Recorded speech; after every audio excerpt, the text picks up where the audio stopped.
Hello, hello. Hello, everybody who's here. Not sure who's here yet. I see a couple people in the comments have already been here. Fish Tropic, hello, Jason. How are you? S, hello. And Sandy, hello to you too. I see we got a couple people in.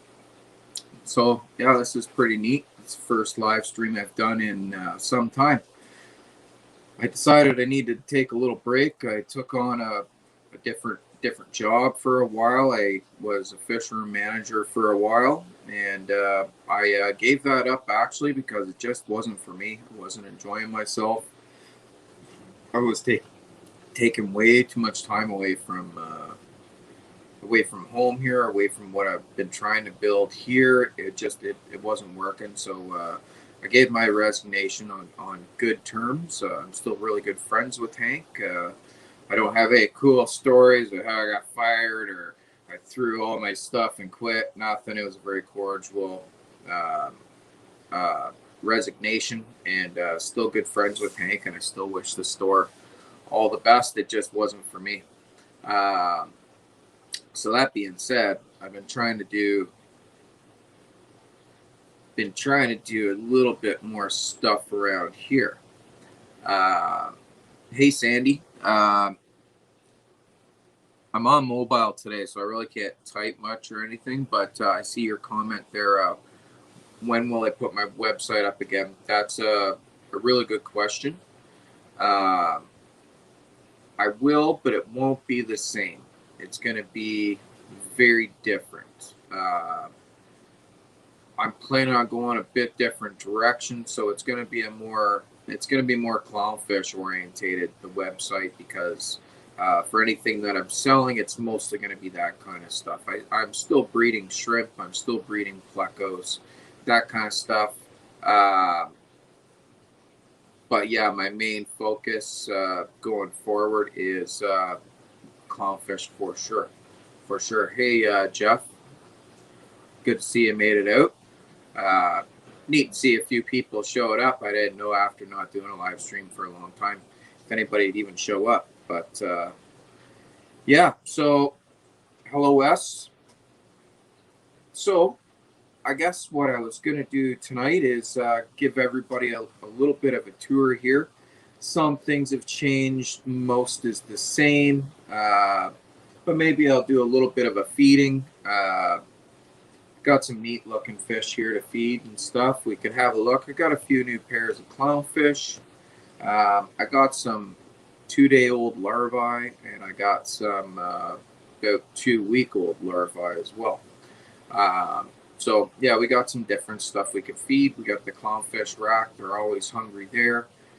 We got rotifers going. I can show you how I feed rotifers if anybody's interested in that.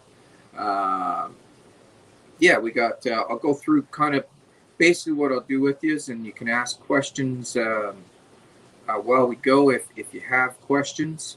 And yeah, I'll kind of just go through my evening routine with you on what I do. So yeah, hey, Chevy Fish. Good to see you. Good to see you. Thank you, Sandy. Thank you for sharing that on Fish Tubers. So yeah, that's basically what's up with the website there. Yeah, when I get things a little bit organized, I'm ready to do it properly. I'm going to put up a website, and it'll probably mainly be for purchasing clownfish, but I'm really going to try and stay more towards the wholesale end of things, selling wholesale. So I plan on doing kind of more volume wholesale selling and fish raising. What I found, hello, Pelham's Aquatics. What I found is that it's really hard to be a breeder and sell retail at the same time.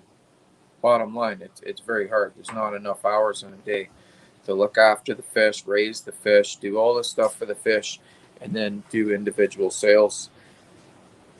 So yeah, my plan is to start doing more, get into doing more wholesaling.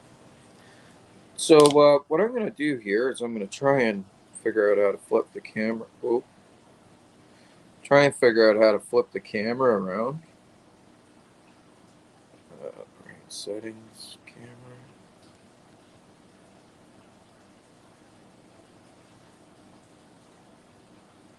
Nailed it. Okay, there you go. You get to look at our ugly concrete floor. But I guess we'll start with this. I'm trying to shut most of the lights off down here so we can actually see stuff without glare. Uh, but this is my 180-gallon tank in the basement. For anybody who's never seen it, it's nothing special. I threw a few plants in there, a bunch of longfin ancestris, and I have some parasips in here. Parasip nipigrinus. There's babies, there's adults. Lots of snail control in here. There is a bunch of assassin snails in here. Although you would hardly know it other than all the shells laying all over the place. Uh, they hide themselves really well. I can see one back there. I'm not sure if the camera can get it really well or not. But yeah, they hide themselves really well. But there's probably like 50 in here. But yeah, this is just a really low key, peaceful tank. And what I'll do is we'll feed it, and most of them should come out. They're a little bit camera shy. This tank, they come out, but they really don't like me staring at them. So don't mind the shaky camera while we're doing this stuff. I have it on a tripod. So what I'll do is just set it up while I grind the food in, and I'll show you what exactly is going on.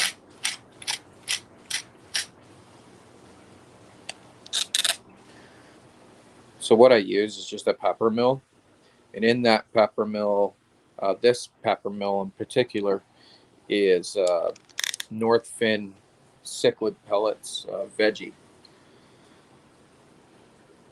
and that's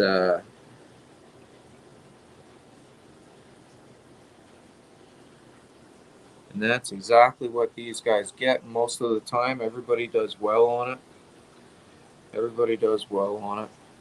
The ancestors are slowly coming out here, and this entire tank is all long fins. There's no short fins in here.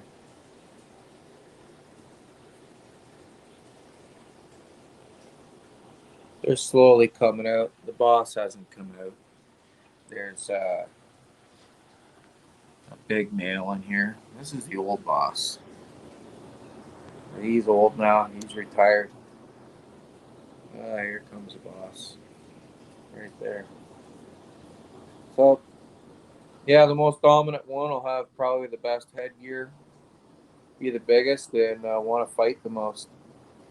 And it'll be this ancestris. Sorry if people don't give a shit about ancestris, but I'm going to talk about them a little bit. It'll be this ancestris that does pretty much all the breeding in this tank. Out of a 180-gallon tank with lots of males and lots of females, it'll be this one that does most of the breeding in the entire tank. That guy right there.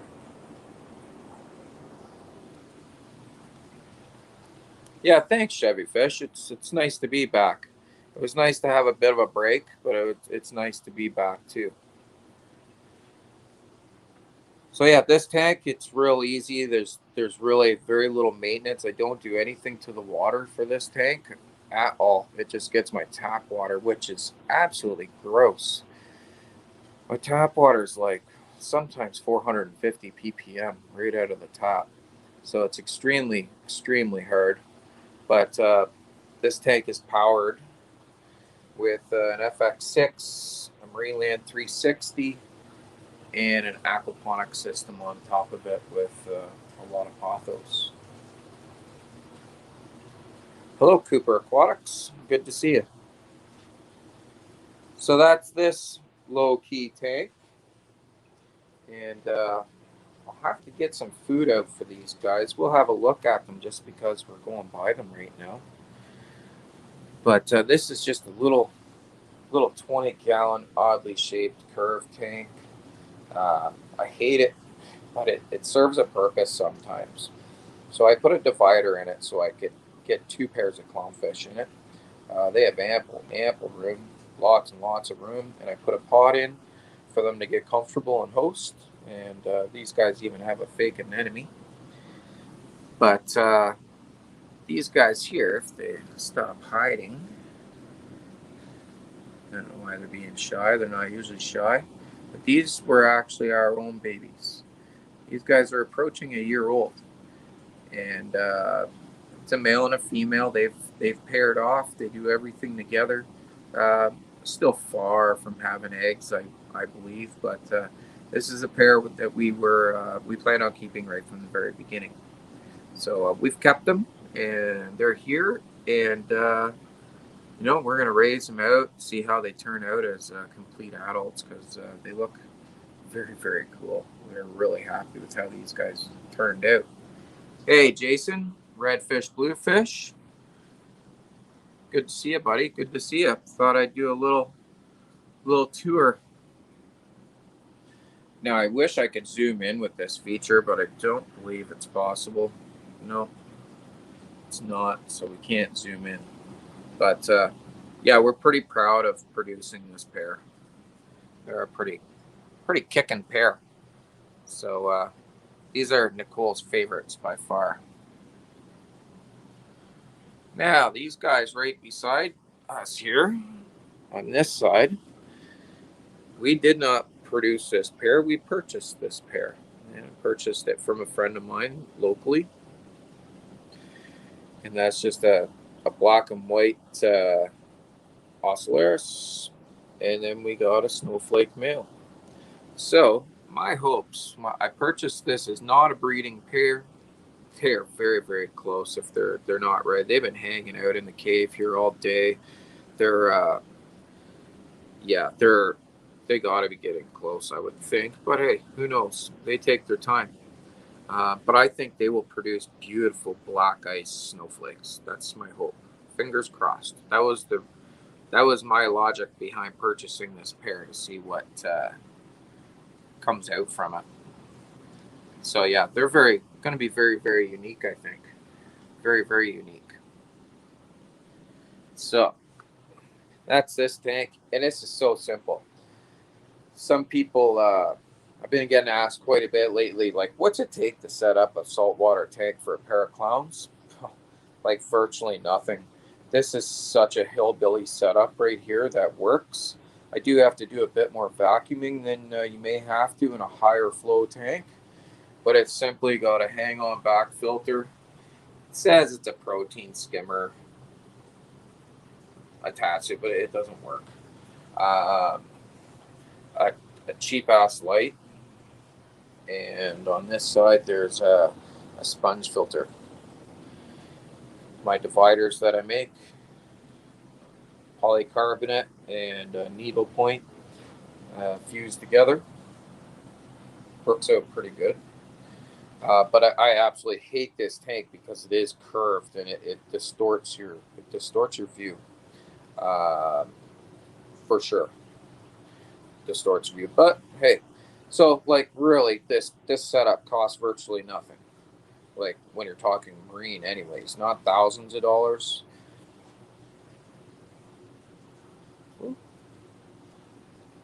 Yeah, Chevy fish, and they're almost in tandem a lot of the times.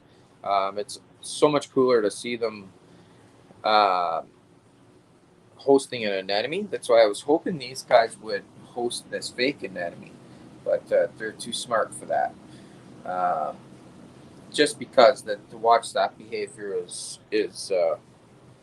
really, really neat. Yeah, Jason, it's the curve that you can't see anything properly in the tank. But I've had this tank; it didn't cost me nothing, and it served its purpose. But when people ask me, people say, "Hey, what would be I get this a lot, right? Like, what's suitable for a pair of clownfish? What would you what would I purchase if I just wanted a pair of clownfish and wanted something very simple, very easy, very low maintenance, but sleek looking, nice looking, something you're proud to put in your living room? Uh, and my answer to that is the Fluval Evo 13.5 gallon marine. If Hey Brian, how's it going? Brian from Detroit, Shrimp and Aquatics. That would be that's what you go to. You can stick a piece of live rock in it. You can put some live sand in it. You can probably get away with an anemone in it. The light's probably good enough for an anemone. It's not going to do like fantastic, but it'll live. And everything's sleek looking and so easy to look after. So easy. That's exactly what we got for Nicole's grandmother for Christmas, because she seemed very interested in getting into a marine tank and a pair of clownfish from us and everything. So we did it for Christmas, and like, she looks after it, and she used to be a hobbyist many years ago, but hasn't done it in a lot of years, and she finds it very easy to look after. So that's what I would do. That's what I would do for sure if I was. And get the heater, get the Fluval heater that fits in the back cropper. I think it's an E50 number, and you can get a protein skimmer that works with it as well. Yeah, Chevy. I don't know if they'd host a spawning moth. Maybe they would. Uh, I don't want to do that in most of my tanks. Like, I do it here because they're not ready to breed, and it would be neat to watch the activity. But here I wouldn't do that because I don't want them to host that. I want them to host this pot. So when they host this pot, they'll lay their eggs in it, and it just makes life so much easier for collecting the eggs.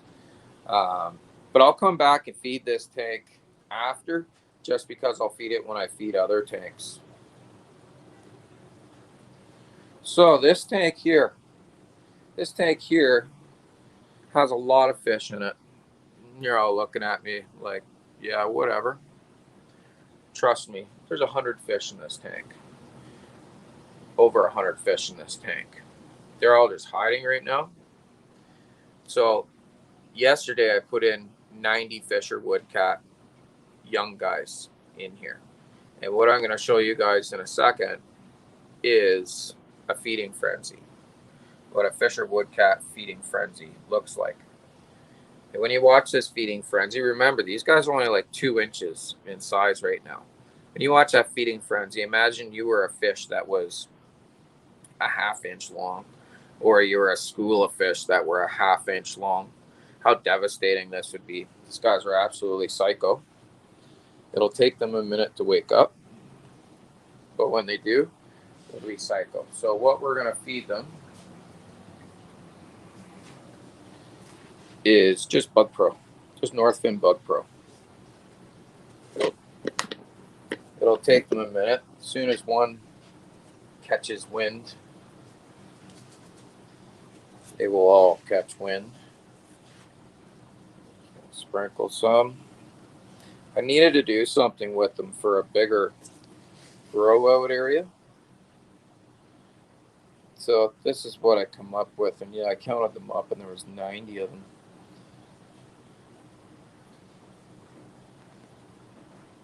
Oh, here they are. They're waking up. They're waking up from everywhere. All right, that'll be lots.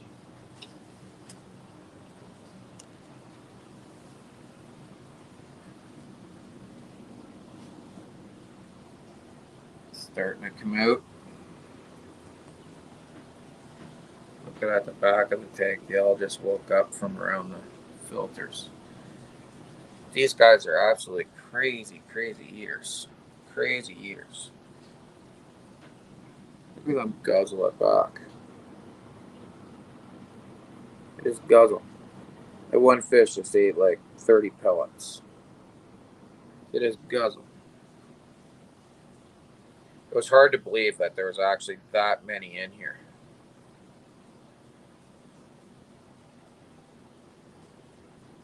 But look how well they hide. You wouldn't have known there was any in here. Yeah, Jason, Fisher's woodcats is their actual name. Colombian woodcats, some people call them. I have the adults in the tank right next to us. I'll show you when we get to it next. But yeah, it's pretty neat to actually watch these guys eat. They didn't even do a very good job that time, but almost all the food's gone. They didn't leave much left for the short fin ancestress that are in this tank. That guy's getting full.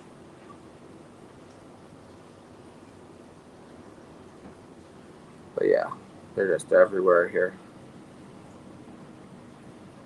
Pigging out. Just a couple of barbs left in this tank. Not too many. I was trying to get most everything out just because this bio load's going to be insane. This is going to be a water change like every other day tank. But they're very neat.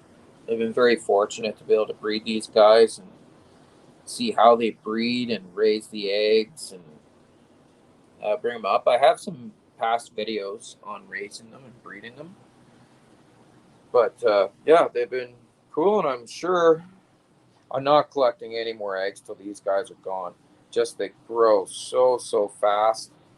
It becomes a space issue with keeping them. So I'll grow these guys out more until they sell. And yeah, then I'll collect some more eggs. But not until they just take up too much room. But these guys, believe it or not, how old? These guys would be, I don't know, 2 months old. That's what you get in 2 months. Probably one of the very fastest growing fish I've ever raised. But anyways, hello indoor fishing inside. Yeah, thanks, Pelhams. Yeah, they are cool cats. I like them. I really like them, and I love them for more reasons than they just kind of get along with everybody that doesn't fit in their mouth, just like any catfish. But I love them too because they have some pretty cool behaviors, and they don't get crazy big. They don't get massive. They don't, like, I could tell you what the requirements are for some huge catfish, and yeah, they don't get that big. These guys, like 10-inch. These are the adults in this tank. I moved some red rainbows. I've been selling these red rainbows. They're gorgeous. All males. All male red rainbows. I have 8 of them left. I want $20 each for them if anybody wants them. That's a pretty stellar deal for these guys. But anyways, there's the male at the back there now. This is a 72-gallon bullfront tank. But there's the male. He's about, I don't know, 6 or 7 inches. He's going to go hide. Yeah, here's his woman. Look at that mug. There's his woman hanging out there at the side. She's a beefy girl. But that's the females. There he is there. She's a solid 8, 9 inches around there. They say they can get up to a foot. Mine aren't a foot. And you can keep them in a 4-foot tank. What else I have in here is some Blue Phantoms. L200s. Sorry, L128s. I got 3 of them in here. There's one more down there. And I'll have to get a... Whoops, I got a leak over here. Fix that or I won't have any RO. I have an L106. Oh, good, he come out. There's my L106. That's where he likes to hang out. Pretty neat. I wouldn't mind getting a couple more of them. But I try to... Oh, it's hailing outside. I try to keep the pH down on this tank quite a bit. Reason being is I'm trying to spawn these blue phantoms, and so far unsuccessfully. And yeah, they're really hard to spawn. So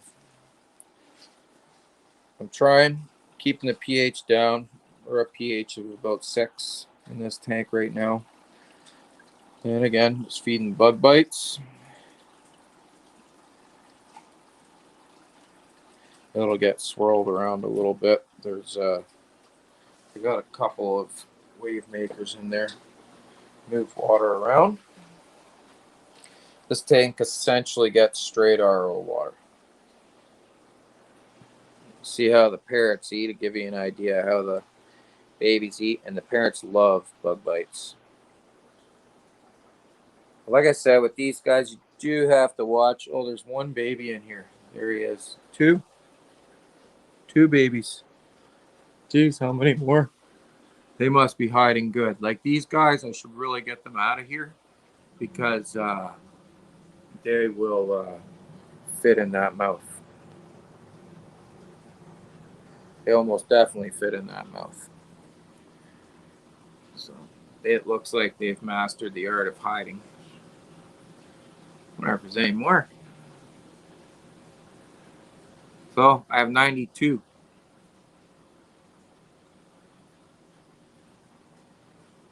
But yeah, that's this tank. It's pretty neat. Hey, Maple Street. Good to see you. Very simple. Very simply filtered as well. Gets regular water changes, but 2 big sponge filters and a penguin bio wheel on this tank. A river lake. But that's essentially it for this tank. All right, we'll switch it up just a little bit right now, and we'll feed the babies in here, the larvae. We're going into the dark room. But this is my larvae room at the moment for clownfish larvae. This tank's got some older guys in it. You can see them right there. I say older guys, but these guys are about 15 days old. Very, very small batch. There's about 20 in here. They're not all right there. A couple over here as well. You can hardly see them with the bubbles. But yeah, this was a really small batch, and but they're doing really, really well. I did some little experiments with these guys when I was raising them too, and I had a 100% success rate, to be honest. I only hatched 20 eggs, and I've raised 20 babies. And I say 20, I say that as an approximate number. So I guess I couldn't say for sure I had a 100% success rate. I've never seen any dead ones. I believe I hatched 20 eggs. It seemed like I had approximately 20 larvae when they hatched, and I still have them. And I started feeding these guys brine shrimp, baby brine shrimp, like just hatched brine shrimp at 3 days old, because I didn't have enough rotifers to keep them going. I was having a rotifer crisis.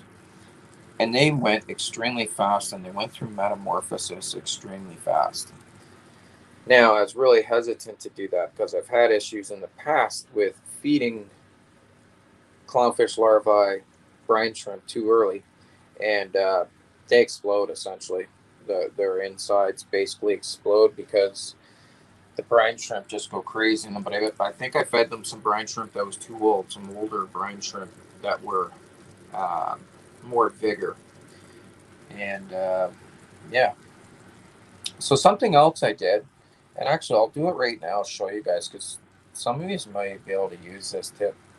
So we'll feed these guys right now. Yeah, Maple Street, that is a salt water on a sponge filter. Sponge filters are very effective with marine as well. So here's my brine shrimp area and rotifer area. I'm just going to move these back a bit.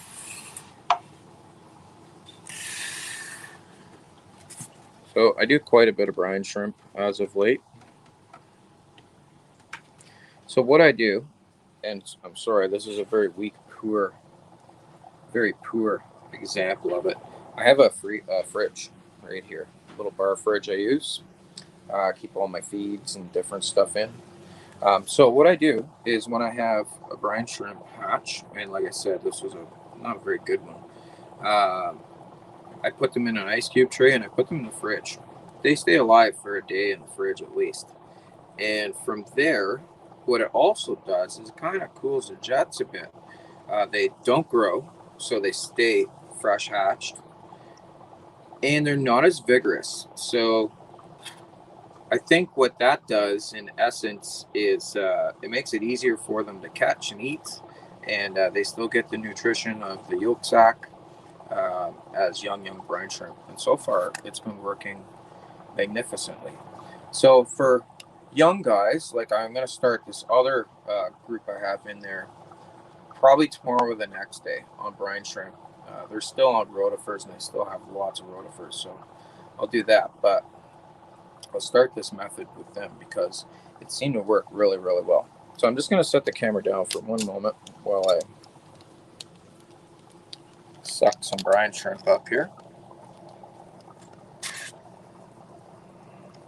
I don't bother. Actually, you know what? I'm going to use the other one here.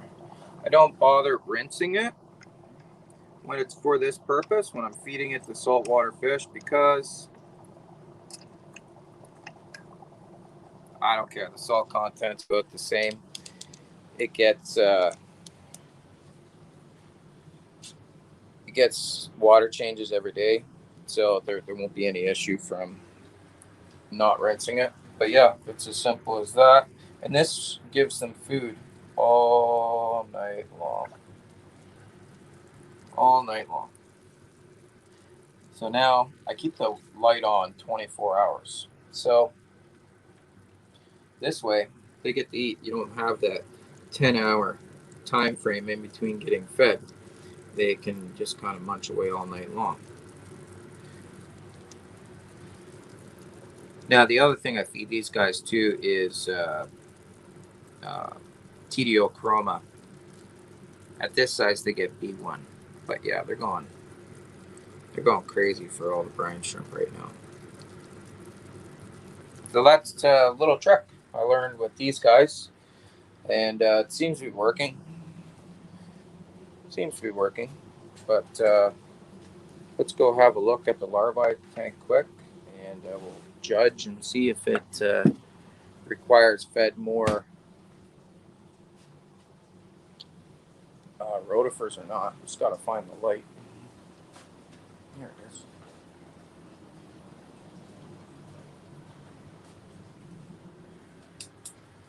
All right.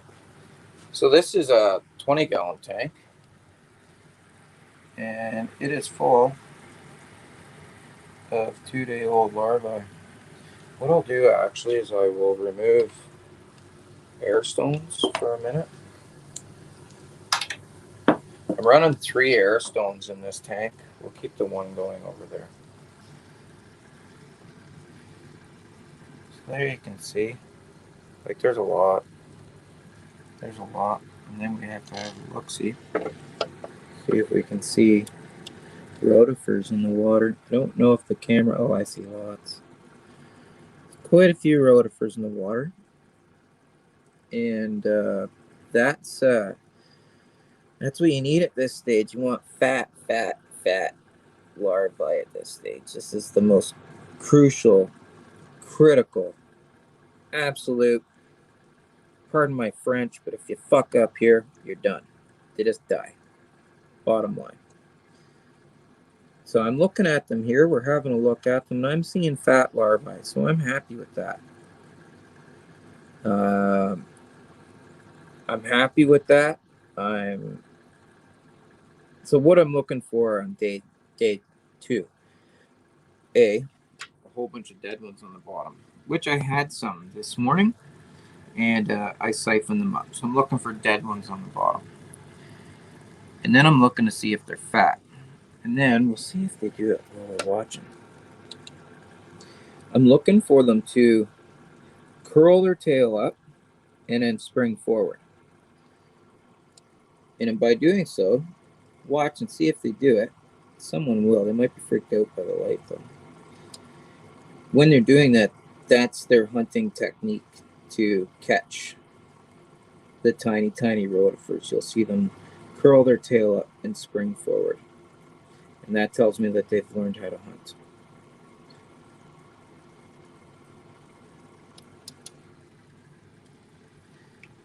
So I know they've learned how to hunt, or they'd be probably passing away anytime soon.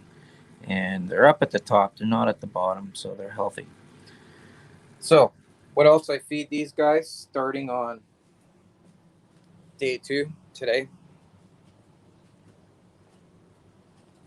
is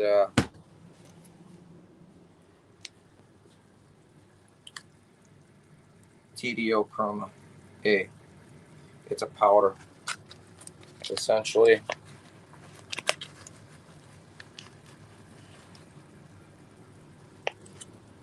It's a powder. I'll show it to you on my finger here. I'm not a real finger, but that's what it is. It's a powder. And all I do is just sprinkle it. Just dust it.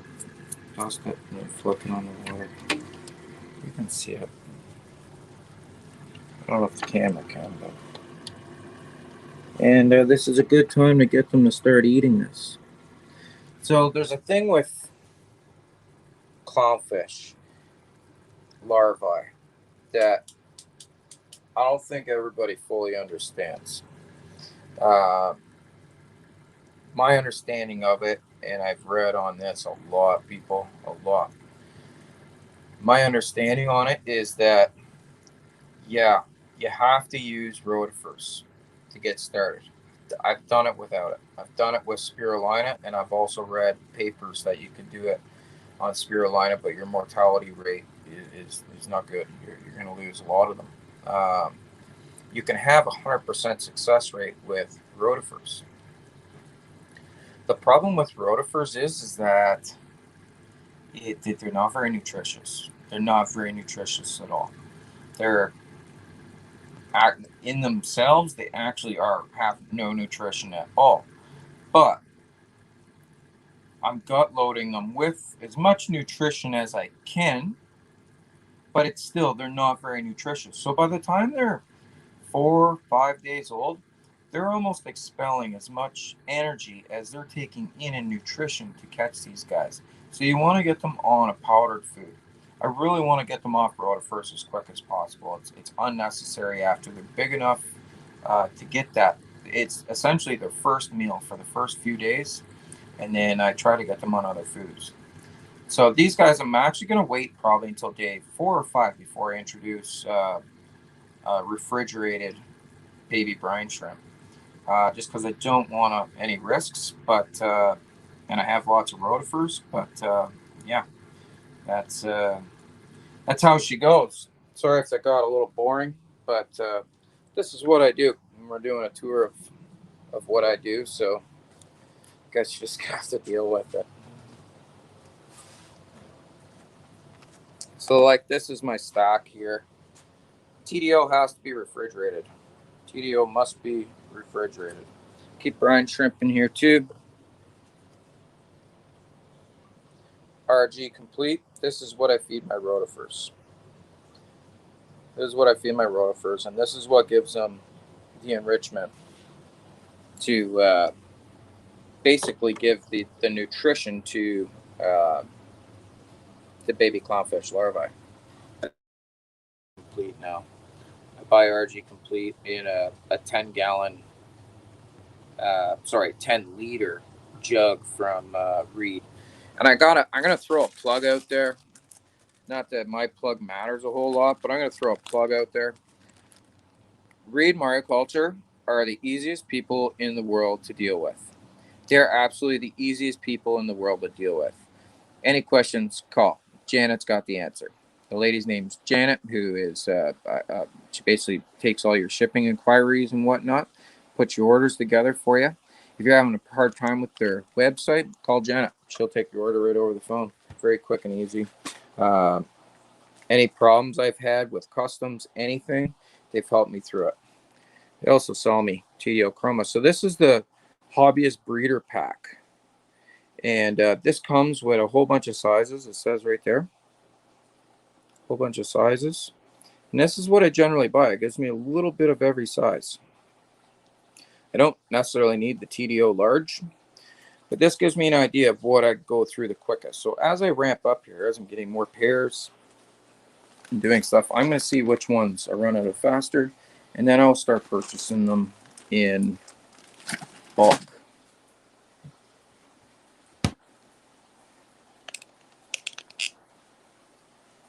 You guys trying to learn Spanish? Duolingo on your iPad. Nicole and I want to learn Spanish because we're always in Spanish countries when we're allowed. And it really sucks not knowing what everybody's saying. All right, so before we move on here, I'm just going to show you. This is my rotifer tank right here. I changed in the buckets for a long time, but I like using the tank because I can see how dirty it is and everything else. Now the water's supposed to be green, if anybody's wondering, but there is a lot. I don't know if you can even pick it up on the camera.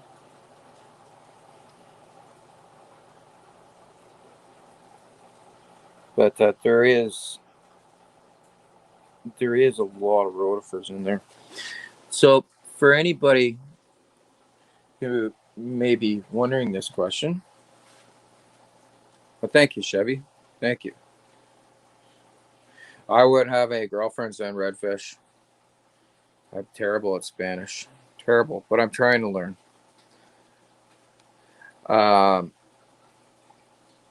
So if I was to guesstimate this tank right now, and I know it's really hard for you people to see, but you can see them.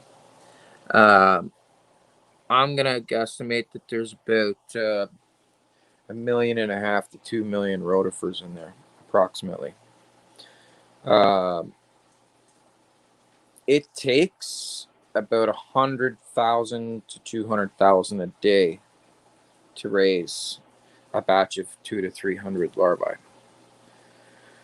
So that's a lot. Like they eat a lot. All they do is eat. That is their life. 24 hours a day is eat. And that's like including the rotifers reproducing there as well before they get eaten. Like it's a lot they go through. Super lot.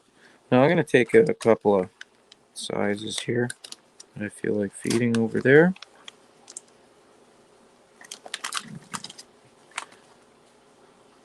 Yeah, we'll do that. So here, I guess we'll start. I'm not going to feed these guys. We're just going to look at them. This is just a shrimp tank. Caridina shrimp tank.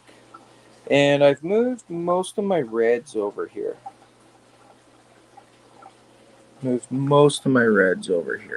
So they're down in here. There's some of my reds and whites. If anybody was coming out like a white pinto, that type of deal, I think I moved over. A lot of them like to hang out in this corner. There's not an abundance in this tank. I'd say probably 20 right now. It's got the Lego shark in it. The Lego shark still lives in the princess boat. And I just hacked the plants. Just hacked them down. It was unruly, this tank. But yeah, that's that tank. We'll feed this tank and get everybody to come out. This is a 90-gallon grow-out tank for some of my ancestress. I just got to come over here and get the... That's a container. Grinder. These guys get a lot of North Fin cichlid. Once again, I'm just going to set the camera down for a second. A lot of North Fin cichlid. pellets, and I grind them up. Different sizes come out for all the different sizes.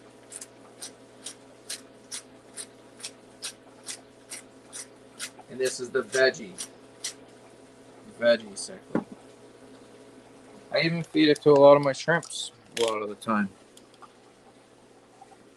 Now there's an awful lot of crap in this tank. This tank gets a water change every 3 days.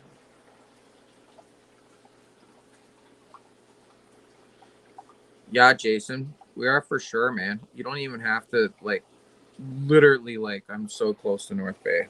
It's not funny. Maybe we'll go fishing or to the cottage or something. Yeah, North Bay is literally between my house and my cottage. But here's some of our ancestors, mostly short fin in here. Just growing out. This is all they do is eat. Lots of sponge filters. A couple of caves. And they just eat. Nothing overly exciting in here. Just a lot of ancestors.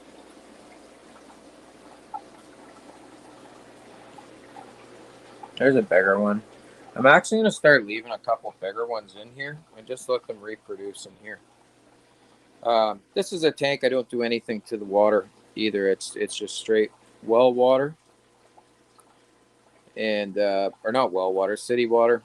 It's very, very hard, but we do the best we can with it. Jason says, throw ourselves a wicked drunk, get lost in the woods somewhere on the way to the fishing place. Oh yeah, that's just a weekend deal around here sometimes, bud. That's how we do it up here. But we don't even have to get lost in the woods. We can just go fishing and get drunk after we go fishing. And then maybe not go fishing the next day and just stay drunk for a couple days. I'm good with that. I haven't had a good party in a while.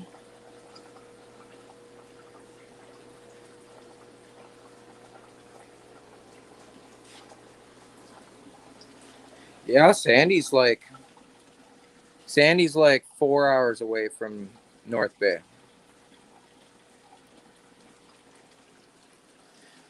So I'm trying to back up enough here. This is my clownfish grow out rack prototype 1.0. First one I did. I have another one planned. It's going to be a lot different than this one. I don't like the way this one is. It's not a very good use of space. So my next one, I'm going to do it, and I'm going to do it absolutely right. But, yeah, it's got a 55-gallon tank sump running it. A few gallons of bio balls, refugium, skimmer, and some more sponge filters down there. The heater and pumper down there. Got a few reject clowns in here. These clowns have gill issues or there's something wrong with them. So we put them down there for now.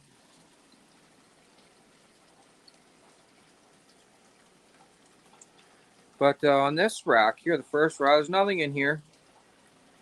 But in here, you guys are all a bunch of drunks. Bunch of drunks. These guys, they're a couple months old. Maybe, yeah, more than a couple months old. More like 3 months old.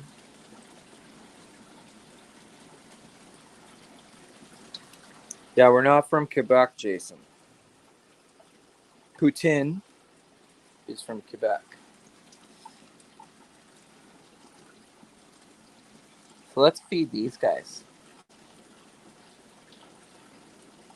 Lots of variety. Lots and lots of variety in this tank. The one thing I love about that pair I have upstairs. Oh, they throw such cool variety of baby clowns.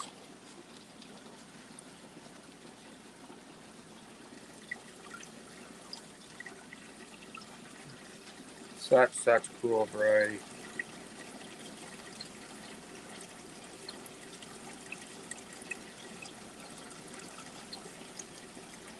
Just about every different pattern.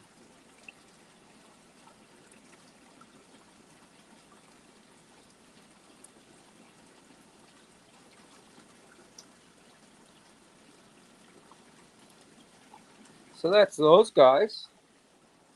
I don't know how many fish are in there.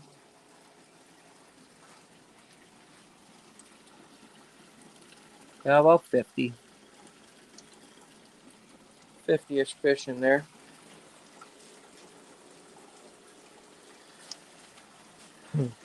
They introduce you to a regional delicacy there. I don't know if we got anything. I'd have to research that, like what our area is supposedly into for food. I have no idea. I might just go grab a steak, bud. That's kind of how I roll. But anyways, these guys are a little bit older, a little bit bigger, and they're just some that I still have. They're for sale. At least the orange guys are. I'm keeping these guys here for a bit. Let them grow out a bit. But we'll give them as they get older, they don't eat as vigorously as they do when they're smaller. They still eat. They still enjoy eating, but yeah.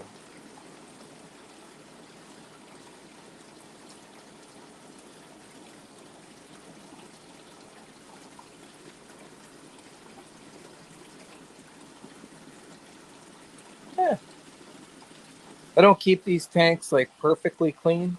That's actually pretty good for me right now. It's usually not even this clean. But I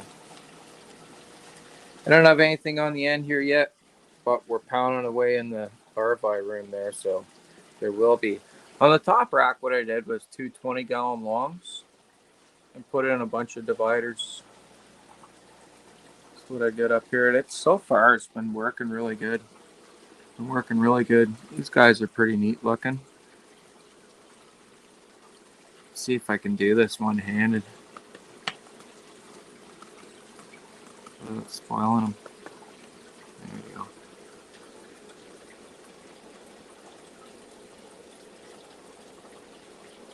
These guys are pretty neat. I like them. They have nice color, good conformation. I like that a lot of the clowns that I produce don't really have. Oh, these guys just got spoiled. Look at that.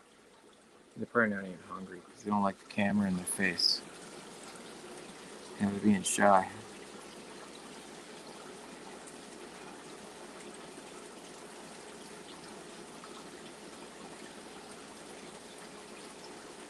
Yeah, they're being shy.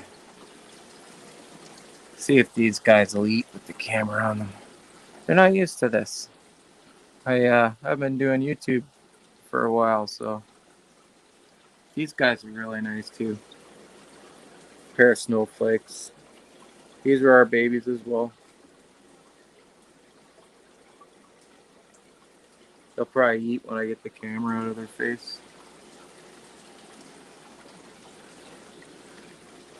These are actually all our babies across these tanks.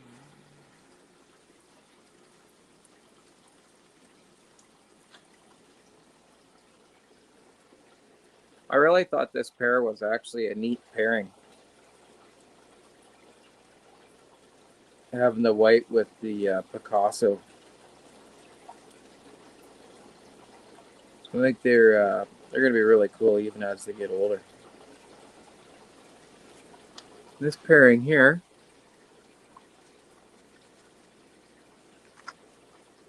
they're eager to eat. But that's a buckshot with a Picasso. And I think that's a really cool pairing too. Very contrasting. That's kind of what I was going for. I could have put Picassos with Picassos and buckshots with buckshots and everything else. But I don't know. That kind of seems like it's boring after a while. So these guys are a pair I purchased. And they seem to be shy of the camera in their face as well. The male is right there inside the pot. and they instantly hosted the pot when I brought them home, and laid eggs the day after I brought them home. Unfortunately, only one egg was viable. They ate the rest. But yeah, they laid the day after I brought them home, which was really, really neat. So I'm just trying to keep them conditioned and in shape to maybe they'll start laying regularly for me now. And they were not regular layers before I got them either.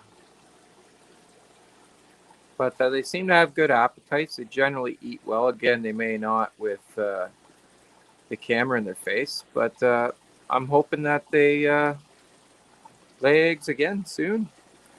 They'll have interesting babies, I'm sure. Now these guys here, she's picking on him. She's picking on him a lot. I bought them as a pair, but they're not really a pair, I don't think. Um, she really doesn't like him. I'm probably going to have to take him out of here. He's just hanging out in the corner, and she's just being a bit of a jerk to him. So I may have to try and find her a new partner, which I don't mind. I can wait, and I wouldn't mind even partnering her up with one of these guys here, which I was thinking about that, which wouldn't be bad. They're a little more conformationally healthy than this guy. I don't like his face. He's got kind of the punched up face.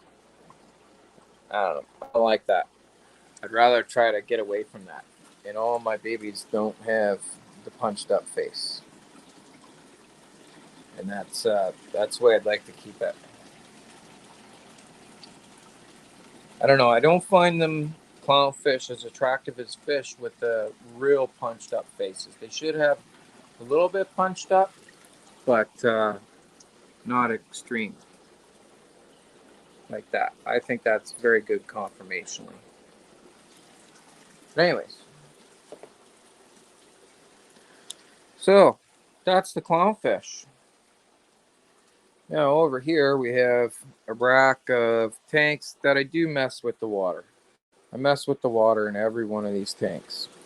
So I have two Caradinia shrimp tanks here now. This one here, which is primarily blue bolt Caradinia, which have done well. I've sold a lot. I just sold 150 of them. They were breeding like absolute mad, so they're going to start again now that I got the population down a bit. And and don't mind the cloudy water. It's very cloudy. I've sold over 200 of these in the last 2 weeks. But it was really overcrowded. I've tested the water. The water is testing fine. There's I think that's a buried female right there, actually. There's buried females everywhere. There's babies. Lots of babies. Babies everywhere. It's a healthy tank. I've been doing lots of water changes to it. It's very, very well planted. Heavily planted, and this is an extremely prolific tank. This one, nothing's going on in there. I haven't done anything with it. It's going to get a change up here shortly, but I just don't know what the change up's going to be. I'll get the Bug Pro out here for this tank.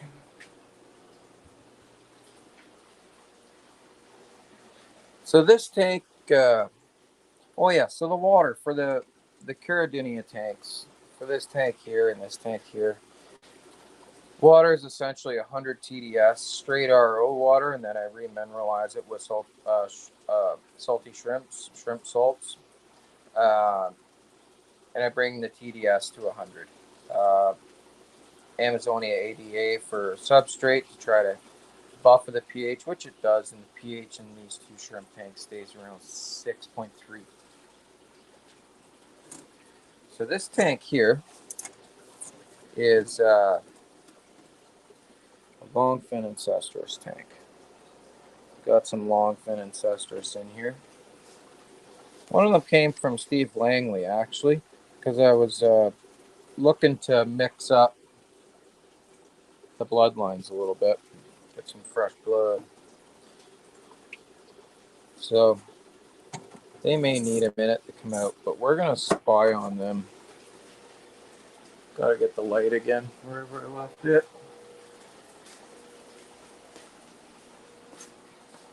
Probably left it in here. Although I can't see in here because it's dark. Where's the light? Ah, right here.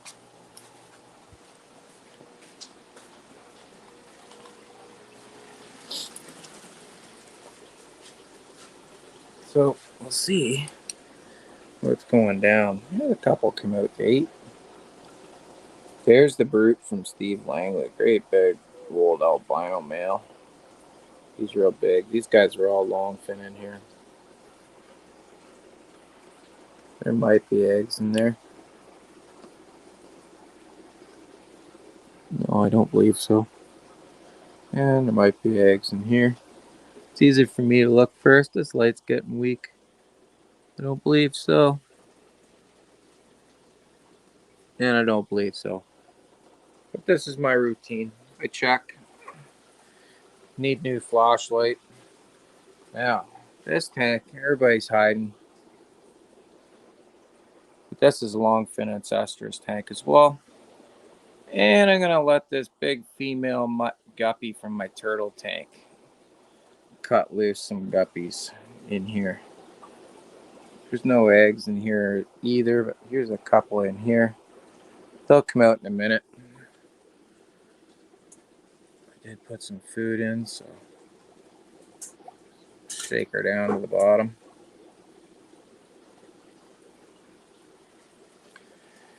And this tank here, we'll feed it. I'm going to have to put the phone down for a second while we do this one. Give me one sec. I got some real cool cluckers in this one. So, I don't know if I figured it out or not, but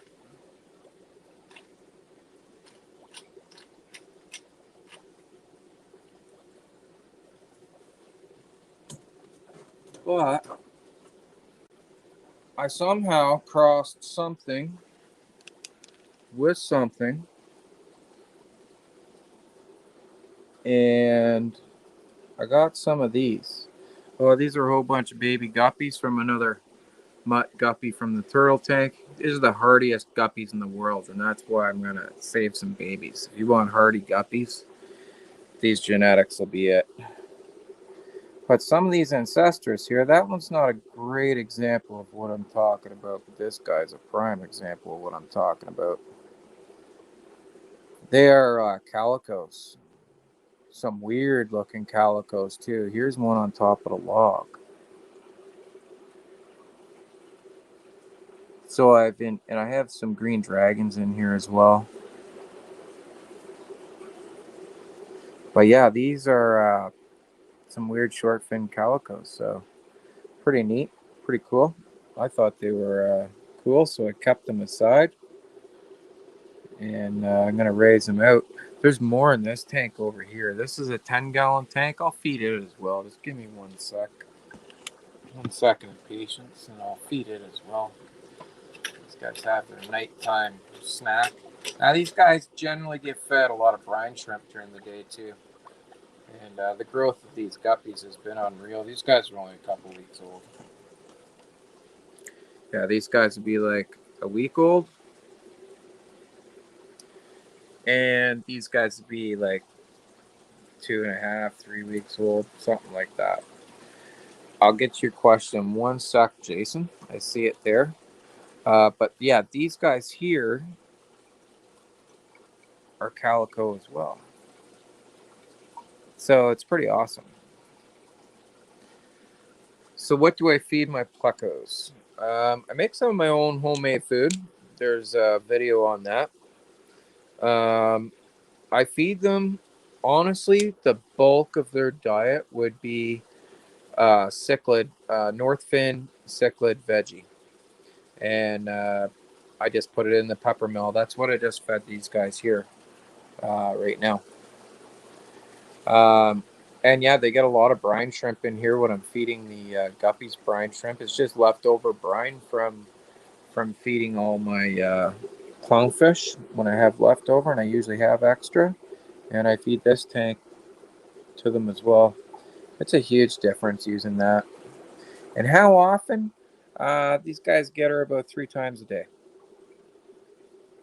3 times a day for the plecos and the guppies. Okay, these guys are out now. They're chicken shits. They're gorgeous. Gorgeous. I don't, yeah, I'm pretty proud of these guys. Like, look at that. Look at that. These guys are young and ready to rock.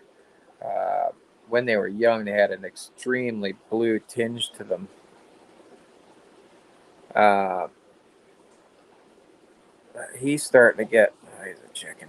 Starting to get a headset on him, but look at the finnage. This is the finnage you're looking for. Yeah, Hikari, I don't feed algae wafers at all, to be honest. These they get seclid pellet crunched up. A lot of zucchini. I feed a lot of zucchini. I generally go through like 5 zucchinis a week in here. Um, the algae wafers I find are really not all that good. I don't even like the Northfin kelp wafers. I just don't like the wafers at all. I think what it takes to keep a wafer put together takes away from the nutrition. Look at that. He's showing off. He's showing off. But this is my line breeding right here to accomplish this. So I'm hoping to get some babies out of these guys. Turn this light back on. Figure out how to turn this thing around again. Settings, camera.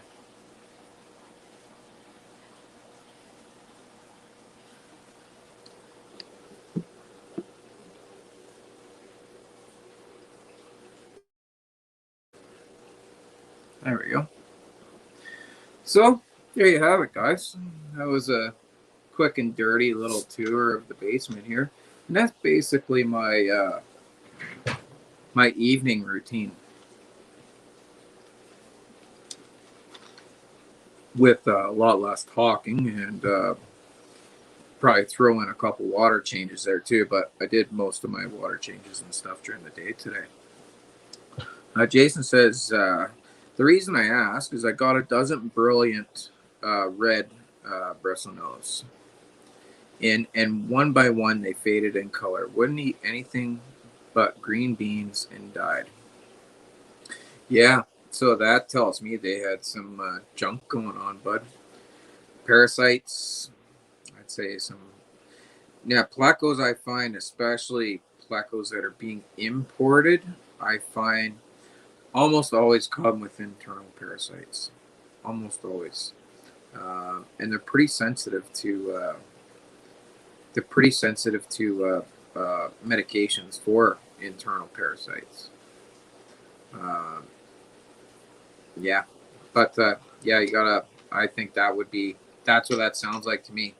If they wouldn't eat anything and they faded away, if they faded in color and then faded away, they either have bloat from eating. You would have noticed them all piled up, though. I know you would have noticed that. Um, but if they just faded in color, they probably had internal parasites. And the stress of being shipped and everything made them cack out. That sucks. Sucks. Anybody have any questions about anything I've showed you or anything you got going on you may have a question about? Now's the time. I've gone an hour and 10 minutes here, so I think I've probably babbled on enough for the sake of babbling on. And that's why I did take a break from doing YouTube too, because I got to the point where I just felt doing the same shit over and over and over again. And I just, yeah. And then people were scheduling, and there were so many other people doing live streams and scheduling stuff. I thought, geez, I'm not going to compete for a place to live stream. And yeah, I just felt like it was getting redundant. So as I get new stuff going on here, I'm going to do some more live streams. I'm fortunate that I know a lot of really cool people too. So I may get some Fishroom tours going on from some of the cool people that I know. So you're not always just staring at my Fishroom and what I got going on. And we'll keep up with our progress on all the clownfish stuff that we got going on here. And that's, yeah, new racks going in. So new rack's going to be a different design. I'm still up in the air.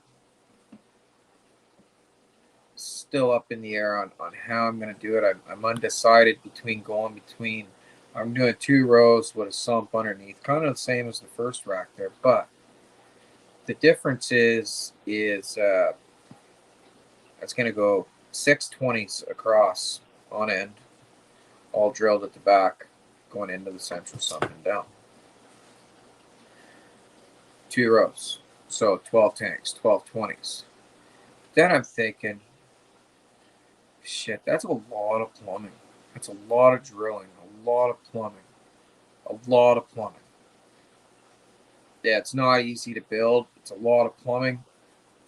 Then I thought, maybe do like 100 gallons, 6 foot, a 6 foot, 100-gallon tank, and put my dividers in it. And that way I could just have drilled one end, water flow in at one end, drilled at the other end, and just some air for aeration along the middle. So I may do it that way, just because it's like a lot less plumbing, way easier, less shit to break.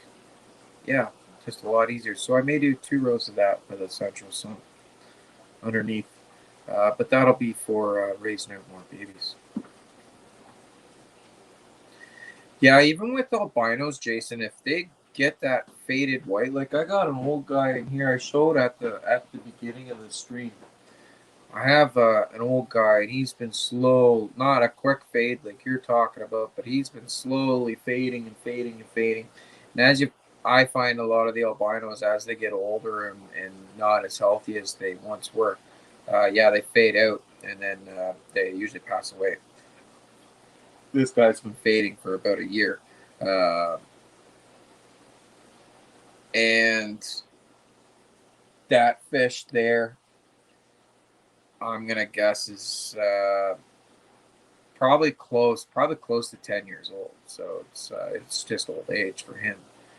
But yeah, when they fade out when they're young like that, it's yeah, there's something. It's not good. It's usually too late. Hello, IHSP. How are you? Good to see you. Yeah, Jeff. Yeah, a lot cheaper for plumbing. That's for sure. A lot cheaper. Yeah, $10 a bulkhead. You know, inch and a half, 9 deep pipe, everything, all the shut offs, everything. If this way, I just have one on, one off. As long as I can get enough flow. As long as I can get enough flow without, having fish pressed up. Oh, Jason, thank you, buddy. That's not necessary, but thank you, appreciate it. I think that's. I've had a couple of super stickers, but that's very thoughtful of you. Thank you, appreciate it.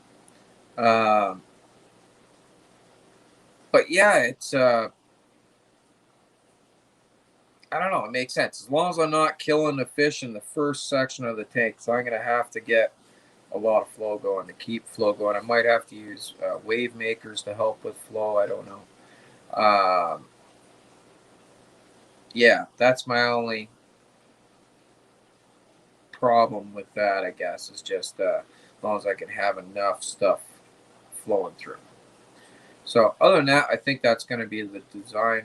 I think that's the best way to maximize space and efficiency, and I guess basically, I don't know. It's efficient. It's easier to look after too. So when I put all these on a central sump, yeah, you got risks. You have risks of if you got a disease in one fish, spreading it to everybody. That is a risk. But for the most part, there will really not be a whole lot of new fish being put on the rack. It'll be fish that were born here and moved onto the rack. So that it's not like I'm importing fish and putting them on the rack or anything like that. So yeah, with that, um, other than that, I just look after one sump for a whole bunch of fish, and in a 20-gallon tank. As long as it's filtered properly, I can keep 200 clownfish in a 20-gallon tank. No problem. They don't need space. They prefer not to have space. In fact, that's how they live life until they pair off. They live life in a ball, and that's how they like it. So it makes it nice for raising them you can if you can provide the water quality that they require. Yeah, so that's what the future plans are there. Um, it's been really cool to see all the old faces, sorry, uh, on the channel here. Uh, my first night coming back, it's been nice warm welcome. Thank you very much for everybody showing up for that. Um, and I hope everybody's doing good. I hope you're all doing good during this COVID shit. We're having a hard time in Ontario with it right now. Where our government locked us back down. We're totally locked down. It sucks. Everybody's bored out of their trees. So I've been just kind of trying to put my time into my fish tanks.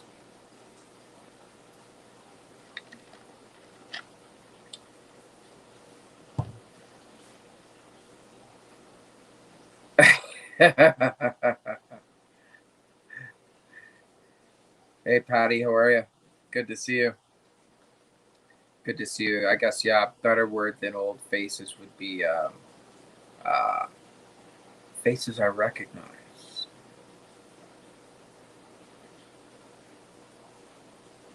Right on, right on. Uh, Again, thanks for the super chat, Jason. That was fantastic of you. And if none of you have gone and checked out not only Jason's YouTube channel, Jason has a store. Jason actually went and built a store. Is building a store, and I might say it's coming along quite nicely. I like it. I like the layout you have, and I like the approach you're taking with the space that you have. You have a limited amount of space there, but you're making very good use of it, and you're bringing in stuff that you're passionate about, and you're selling stuff that you're passionate about. So right there, that makes you an awesome fish store because you're going to educate your customers on how to take care of these super cool fish you're bringing in and fish that you're passionate about. So you're going to share your passion with your customers. And I know you're going to find a great deal of success with that. So check out Jason at Redfish Bluefish and check out his store. Jason, feel free to throw your store website up there. There's um, quite a few Americans watch this channel. So, oh, there you go. Sandy might have already just done it there.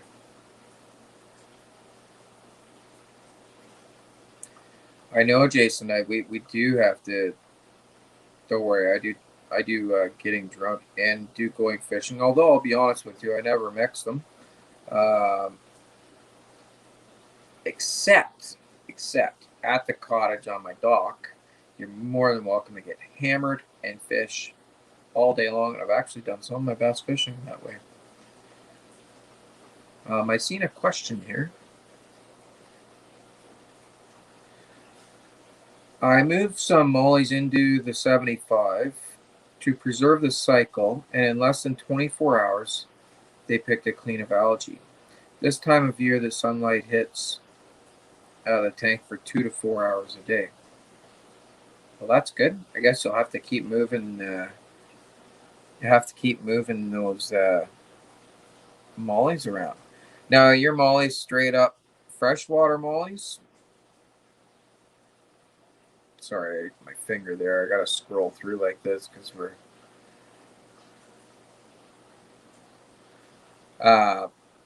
Because I do know a lot of people do saltwater mollies. I thought about it. I wonder if they breed better in saltwater or freshwater. Not sure. Not sure. I can tell you one thing I'm thinking about trying to breed still. I still haven't taken the plunge to do it. But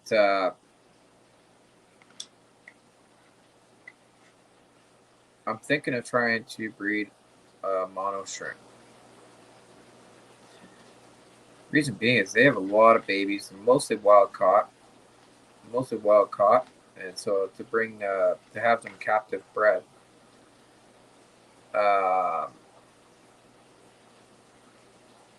So there's a bit of a thing to it, and I like trying things that are really hard to do. So I might try a mono shrimp, but that'll be a fresh saltwater deal.